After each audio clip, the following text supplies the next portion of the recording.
She smiled at me the morning after she fucked him, wore my t-shirt, made my coffee, kissed my cheek like she wasn't dragging the stink of another man's hands across my skin. And I smiled back. Because I knew. I knew everything. I just wasn't ready to end it. Not yet. You don't collapse a building halfway through rigging the charges. You wait. You wait until every beam, every bolt, every smug laugh and lying breath is counted, and then you push the button and bring the whole motherfucker down. It started with the overtime. At first, it was innocent. Or it sounded innocent. She worked in accounting at a mid-sized construction firm. Budget meetings, end-of-year reports, all that crap. Her boss, a sweaty loudmouth named Carl, was always the excuse. Carl's making me stay late. Carl wants me to go over these numbers again. Carl. I didn't even blink the first few times. Then she started coming home later. Then she started dressing different, shorter skirts, higher heels, lipstick so red it made my teeth hurt just looking at her. New look. I asked one night, my voice light. She smiled. That smile you give a dog that doesn't realize it's about to be kicked, and said, just trying to feel confident again. And like a fucking idiot, I nodded and let her walk past me. Let her climb into the shower and scrub herself clean while I sat on the couch, staring at the muted TV, feeling something awful curl up and nest inside my chest. Weeks bled into months. The excuses got thinner, the tension thicker. She was always tired, always busy. The woman who used to drag me into bed twice a day now barely looked at me with anything but mild irritation. When I suggested a weekend away, just us, someplace quiet, she laughed. I can't just leave work right now, babe. Carl's depending on me. Carl. Fucking Carl. One night, I woke up alone. Clock read 2:46 a.m. I stumbled into the living room. Maybe she'd fallen asleep on the couch, but she wasn't there. Her car wasn't in the driveway. Her phone, the one she never used to guard like a nuke, was gone too. No note. No text. No voicemail. Just cold silence. And me, standing barefoot in the middle of my own house, feeling like a visitor.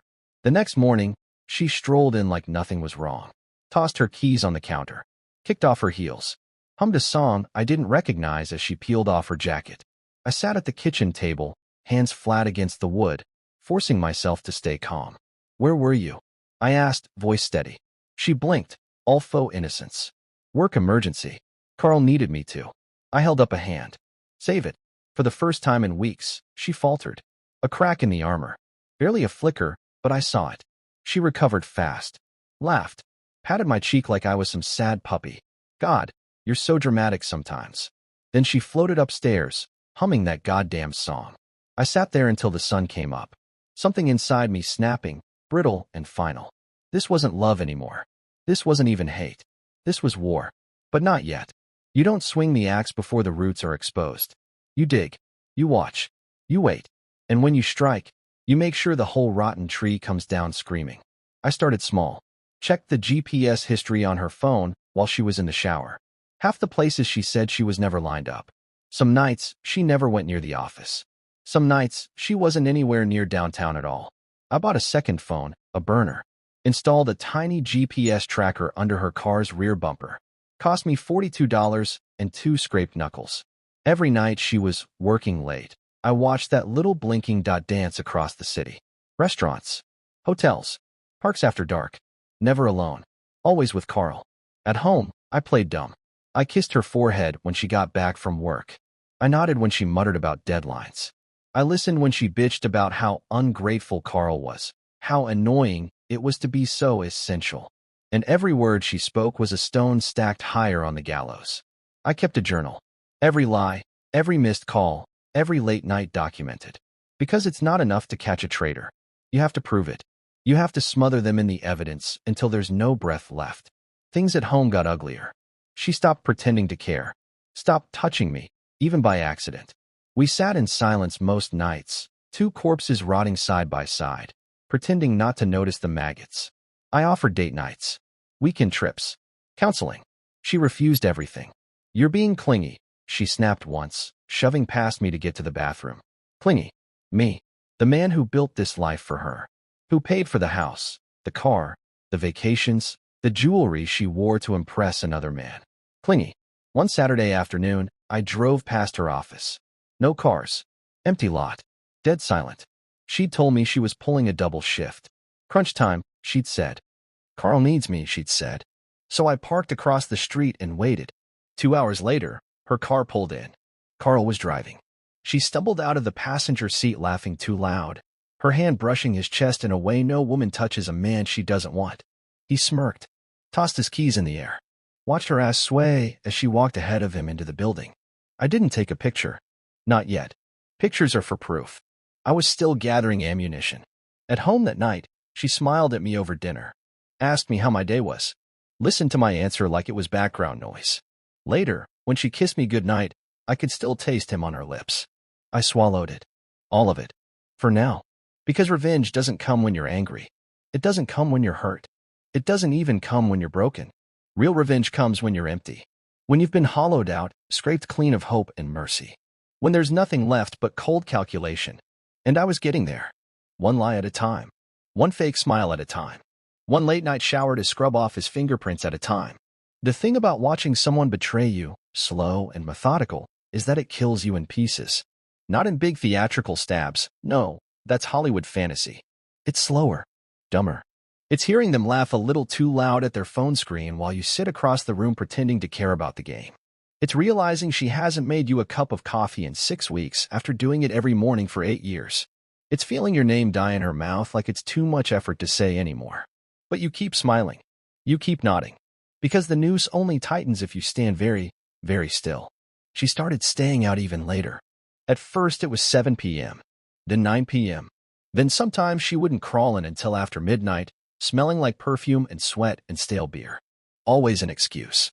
Carl needed a presentation finished. Carl had a vendor meeting. Carl was hosting a team-building happy hour. Carl. Fucking Carl. I started recognizing the different smells she wore home. Tequila on her breath one night. A sharp, musky cologne another. She never noticed me noticing. That was the real insult. She didn't even see me anymore. I was furniture. I was background noise. I was the idiot who paid the mortgage while she got fingered in an Uber.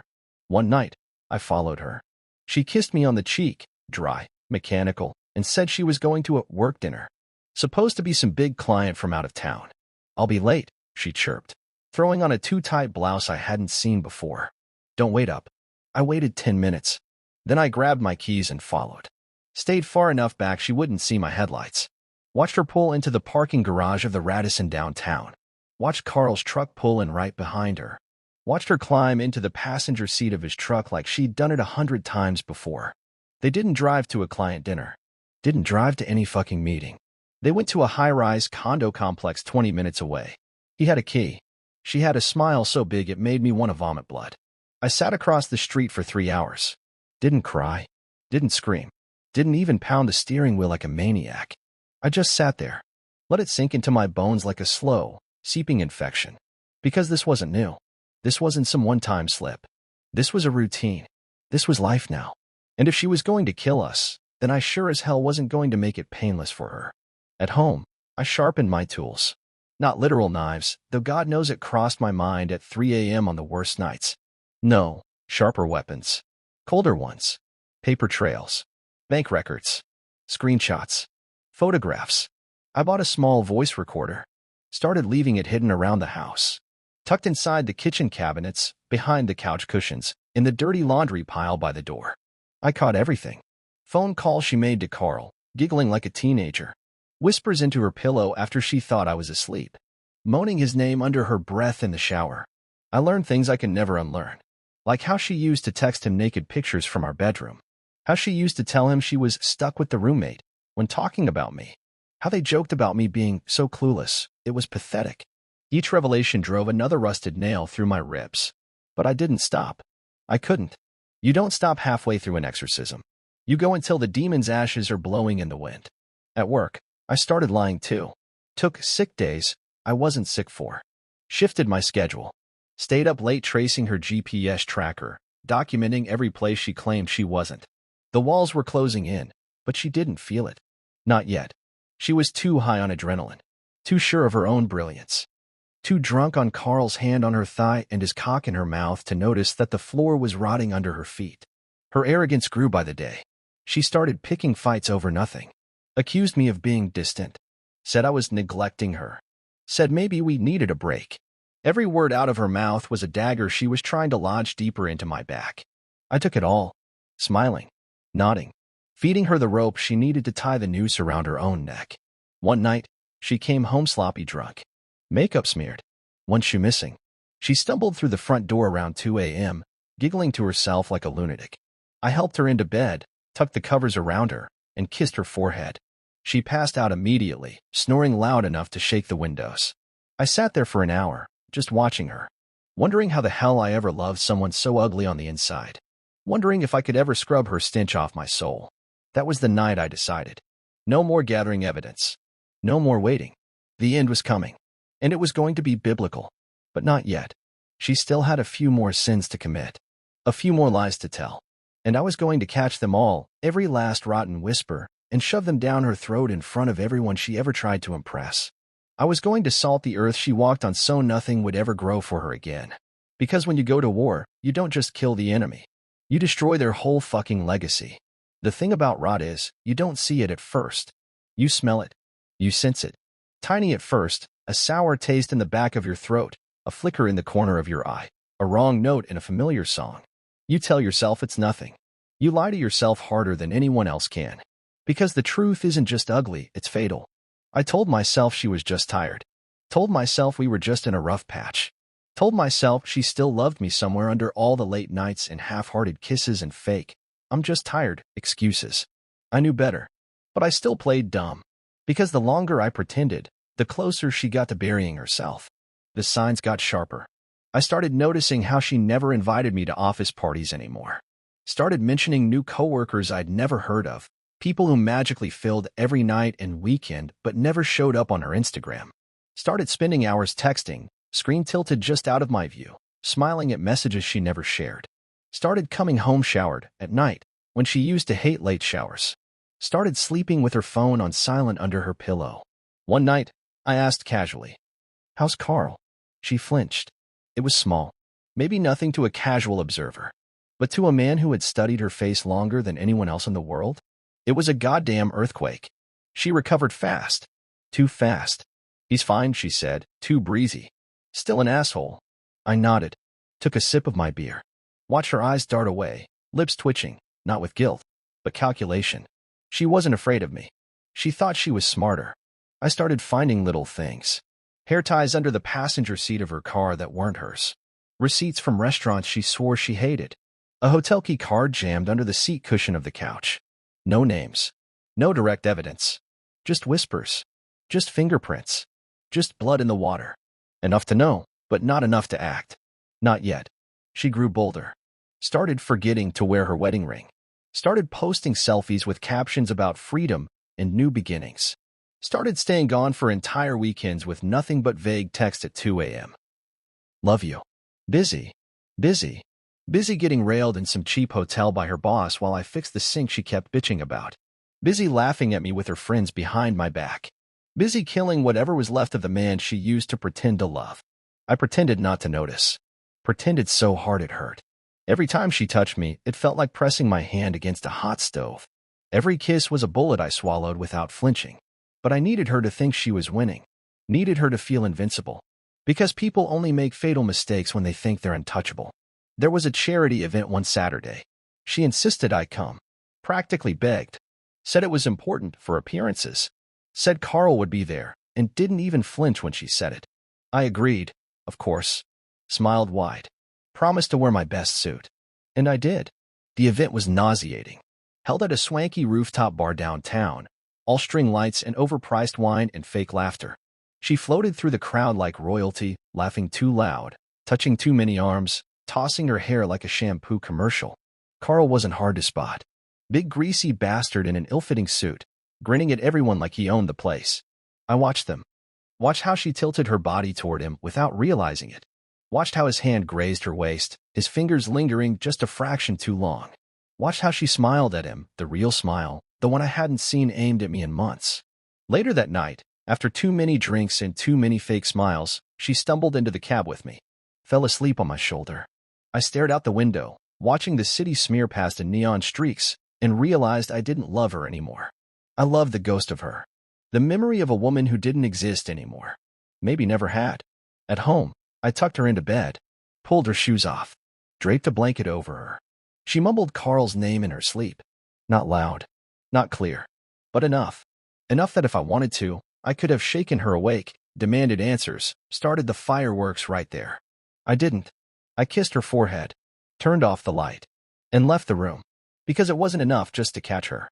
I wanted her to destroy herself. I wanted her to drown in her own lies, reach for me as she sank, and realize too late that I wasn't going to save her. In the following weeks, I pulled the last strings, gathered the last bits of evidence, put the final nails in the coffin, all while smiling, all while bringing her coffee in bed, all while saying, "Love you," before she walked out the door to meet her fucking boss for another round of overtime. Every lie she told was a match. Every secret a stick of dynamite. And I was almost ready to light the fuse. Almost. But not yet. I wanted it to hurt. I wanted it to matter. Because once I pushed that button, there would be no survivors. Not her. Not Carl. Not anyone who thought they could spit in my face and walk away whistling. Somewhere in the third month of pretending not to notice, I started seeing the world differently. Colors got flatter. Voices got fainter. Food tasted like cardboard. It wasn't depression. It wasn't sadness. It was rage, distilled and bottled, turning cold inside me like a second skeleton. And still, I smiled. Still, I kissed her goodnight, even when she flinched away like my lips were knives. Still, I packed her lunch when she left in the morning, ham sandwiches and betrayal with a side of chips. Because I knew what was coming. And she didn't. She started getting careless. Left her phone unlocked more often. Forgot her lies mid-sentence. One night she said she was going to a late dinner with Tina from HR. Tina who, 3 weeks ago, she had told me quit the company to move to Texas. I smiled. "Tell Tina hi for me," I said. She blinked. Paused just long enough for the lie to taste bad in her mouth. "Sure," she muttered, grabbing her purse and bolting before I could say anything else. At home, I microwaved leftovers and watched old sitcoms with the volume low. The house felt like a mausoleum, a shrine to a dead marriage. I wandered room to room, touching the picture frames, the throw pillows, the wedding china we never used. Everything was a relic. Everything was a lie, including me. The loyal husband, sitting on his ass, waiting for a woman who was probably, right now, letting her boss shove his hand up her dress in some greasy bar booth. Still, no confrontation. No accusations. The final blow wasn't ready yet. And I wasn't going to spoil the kill shot by pulling the trigger early. A few days later, something shifted. She started being nice again. Real nice. Making me breakfast. Sending me texts during the day, little hearts, little, "I miss you" messages she hadn't bothered with in months. Came home one night with a bottle of whiskey and that fake giggle she used to get away with in college. "Thought we could have a little fun tonight," she said, slipping out of her coat like a stripper auditioning for a free divorce. I played along. Poured drinks. Played music. Let her pretend we were still in love. But I saw it. In her eyes. The calculation. The fear. Something had rattled her. Something had gotten through the thick armor of her arrogance and reminded her that the ground under her feet wasn't as solid as she thought. That night, lying in bed, she curled into me like she used to, laid her head on my chest, traced little circles on my skin with her fingers. "I love you," she whispered. I didn't say it back. Just kissed the top of her head and closed my eyes. And she didn't notice the difference. Because the only love she cared about now was her own reflection. The next morning, I watched her standing in the kitchen, scrambling eggs like nothing was wrong. She was humming again. That same stupid, fake happy tune. The one she always used to hum when she was lying. Her phone buzzed on the counter. I didn't move. She flinched. Snatched it up like a kid stealing candy. Checked the screen so fast she practically sprained her thumb. Saw me watching. Fake laughed. "Work stuff," she chirped, stuffing the phone into her pocket. I smiled. Of course. By now, she could feel it too. The tension thick in the house. Every word a minefield. Every smile a blade. She stayed gone longer and longer. Started running errands. That took 6 hours. Started visiting friends I didn't even know she still talked to. Started dressing like every night was an audition to keep her boss's attention. I didn't ask questions. Didn't check up on her. Didn't even pretend to care. And that scared her more than any confrontation could have. Because when a man stops fighting for you, you're already dead to him. Late one night, I found myself standing in the backyard, staring at the sky. No stars. Just clouds. Heavy and low. Like the world itself was holding its breath. waiting for the hammer to fall. Inside the house, she was laughing at something on her phone. Probably Carl. Probably some inside joke about what a fucking idiot her husband was. I grinned up at the clouds. Almost time, I whispered. Almost. But not yet. No screaming matches. No crying confessions. No smoking guns. Just 1,000 tiny cuts bleeding out into a river she couldn't swim across. The final blow wasn't ready. And when it came, it wouldn't be loud. It wouldn't be messy. It would be surgical. Precise. Fatal. A week later, she planned a weekend retreat with some of the girls from the office. Spa treatments. Manicures. Yoga classes. The works. I nodded. Told her to have fun. Helped her pack. She smiled at me over her suitcase, a tight, brittle smile, and I knew. I knew exactly where she was going. And exactly who she'd be with. And exactly what she'd be doing. As I waved goodbye from the porch, watching her car disappear down the road, I felt lighter than I had in months. Because the house wasn't a tomb anymore. It was a war room. And everything was ready. Everything was in place. Everything was loaded, cocked, and aimed right between her lying eyes. Because when she came back, there wouldn't be a fight. There wouldn't be a conversation. There would only be devastation. And when the dust settled, I wouldn't be standing beside her. I'd be standing on the ashes of everything she thought she could keep. She came home Sunday night, right on schedule. Her hair was still damp from the hotel shower. Her lipstick smudged. Her fake smile clinging to her face like a mask melting in the heat. I was waiting in the living room. The lights low. A drink in my hand. Calm. Too calm. Hey, babe, she said, setting her suitcase down with a thud. Voice too bright. Eyes flicking nervously around the room. Looking for signs. Looking for traps. I gave her nothing. Just a slow, heavy smile. Good weekend? I asked. She laughed, high and brittle, like glass cracking under the weight. Yeah, so relaxing. I nodded. Took a sip of my drink. Watched her try to pretend she didn't notice the tension coiling tighter around her throat. How was the spa? I asked. She blinked. Oh, it was great. You know, massages, mani pedis, wine by the pool. She trailed off, sensing the trap too late. Because I stood up, walked to the TV, picked up the remote. Her eyes followed me. Wide. Fear leaking in at the edges now. I pressed play. The TV screen lit up. Not the news. Not a movie. Footage. Security camera footage. Grainy, black and white. But clear enough to see her. Clear enough to see Carl. Clear enough to see them laughing together as they checked into a hotel 2 towns over. Not the spa. Not the resort she claimed. A cheap, grimy hotel with hourly rates. Hand in hand. Kissing like teenagers behind the building before they went inside. Her hands flew to her mouth. Her knees buckled. She dropped onto the couch like her strings had been cut. I didn't speak. I let the footage roll. Scene after scene. Different angles. Different nights. All time-stamped. All cross-referenced with her bullshit excuses. Every girls' night. Every late meeting. Every errand. Carl. Always Carl. When the footage ended, I didn't look at her. I just grabbed the folder off the coffee table and tossed it onto her lap. Inside, printouts of her text messages. Bank statements showing the hotel charges. Screenshots of the GPS tracker pinned to her car.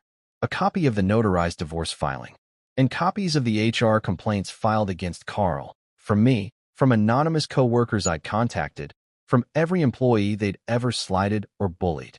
She flipped through the pages, hands trembling so bad the papers fluttered like dying birds. Please, she whispered. I tilted my head. Please what? Tears filled her eyes, real ones this time. I can explain, she choked. I laughed. A hollow, broken sound. Sure. Go ahead. I'll even record it for the lawyers. Her mouth opened and closed, no words coming out. Because there was no explanation. No excuse. No redemption. Not this time. Not ever. I stepped closer, looming over her. You thought I didn't know, I said, voice low. You thought I was too stupid. Too soft. Too trusting. I crouched down, inches from her shattered face.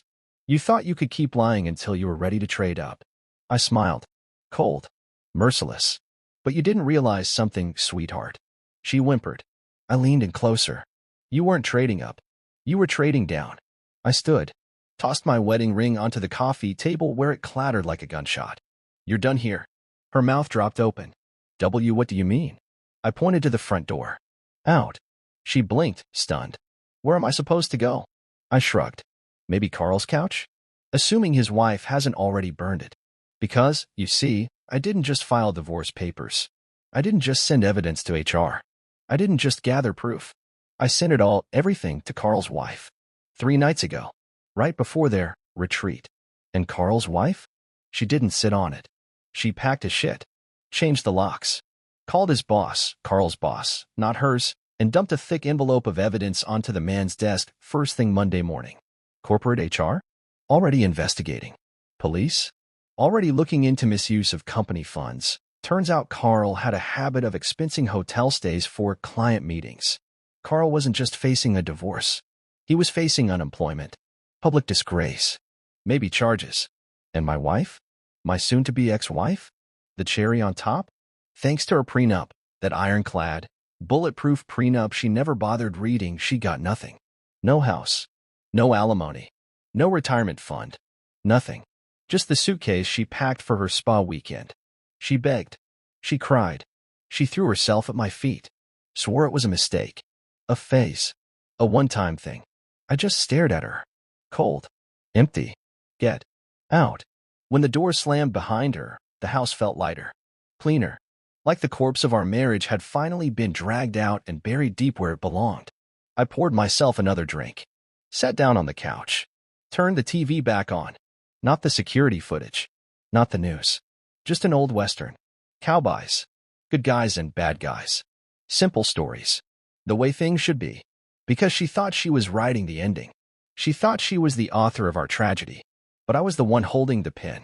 And this? This was my story. Not hers. Subscribe to hear more stories.